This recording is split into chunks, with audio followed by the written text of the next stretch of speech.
Hi guys, today I wanted to make a lesson about playing chords and walking bass lines at the same time. It's a technique that I use quite a lot when I'm playing in situations without a bass player, and most of the time that's in like duo with a singer or with a horn player.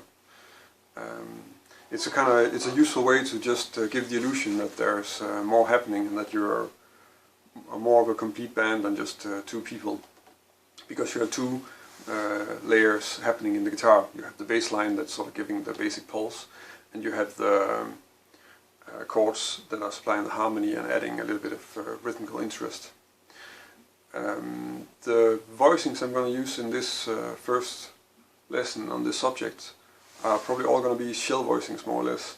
So there are voicings like these.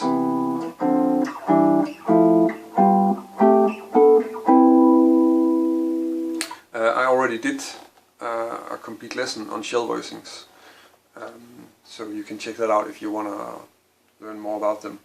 I'm just going to give a few sort of very basic examples about how to use these walking bass lines and how to build them. So probably the best way to start with that is to just play the first example. So the first example, I'm just going to play a simple 2-5-1 in C. And I'm going to use these chords, so D minor, G7, C. So the first example is going to be something like.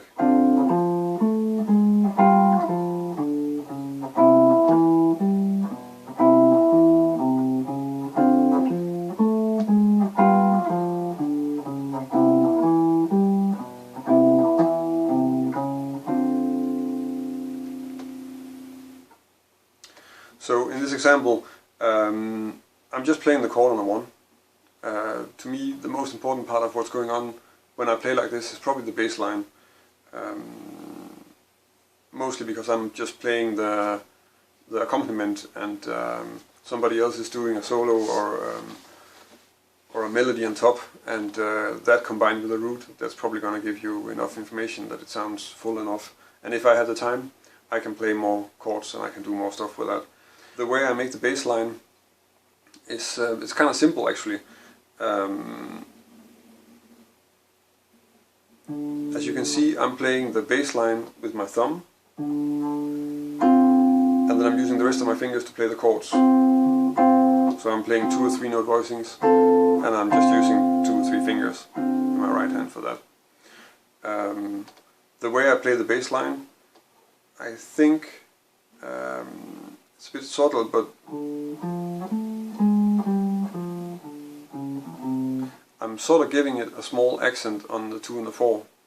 And the easiest way to pick this up is just to, like, at least for me, was to listen to people who, so bass players who really know how to play this, and then you sort of get an idea about how it sounds and then try to mimic that.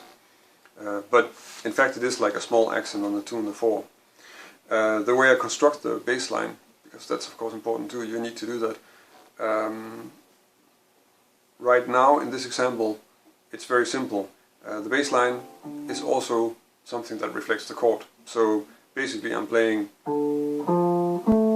a D minor triad on the first one, so I'm just playing the chord, just chord notes, 3 chord notes. Then in this case a chromatic leading note, and then the root of the next chord, other arpeggio notes,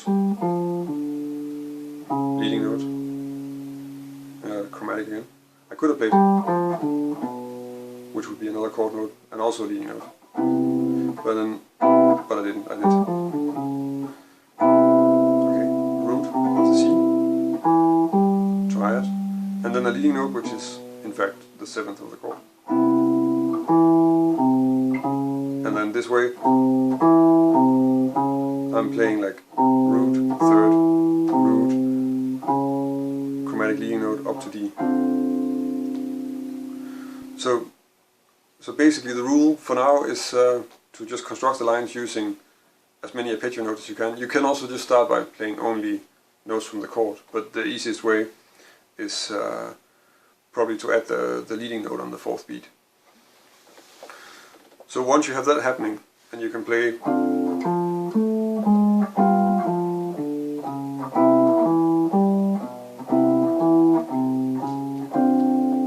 you need to practice the independence a bit, because you have your bass line happening, but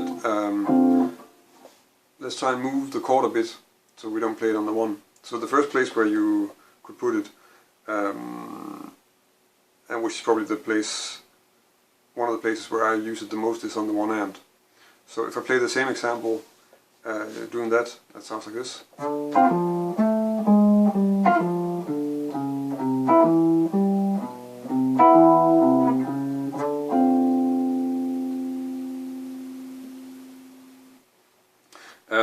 Another thing you can do, which is a little bit more difficult, is to try and play the chord on the forehand, so you're playing it before the bass line.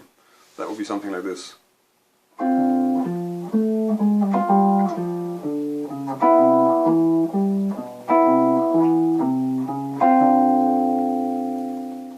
So once you have that down, and you can play a simple progression like a 2/5 with a few varied rhythms, then you can try to see if you can put it into a song. As an example, I've written out a blues in F, just using the shell voicings and some simple rhythms and a turnaround. So I'll just try and play that and try and check that out.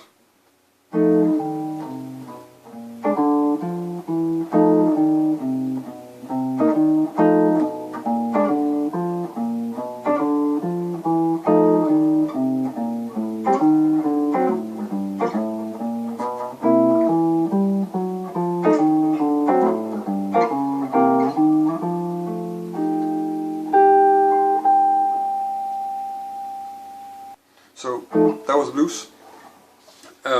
I hope you can use this. You can always try it out on a few simple songs. I think in my lesson on my jazz chord survival kit, you can find some suggestions for songs also that are fairly easy to do also with this.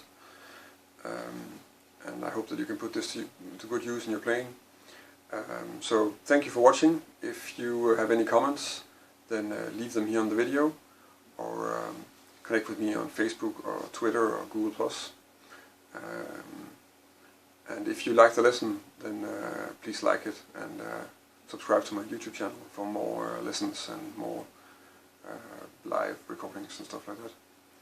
So yeah, thanks for watching.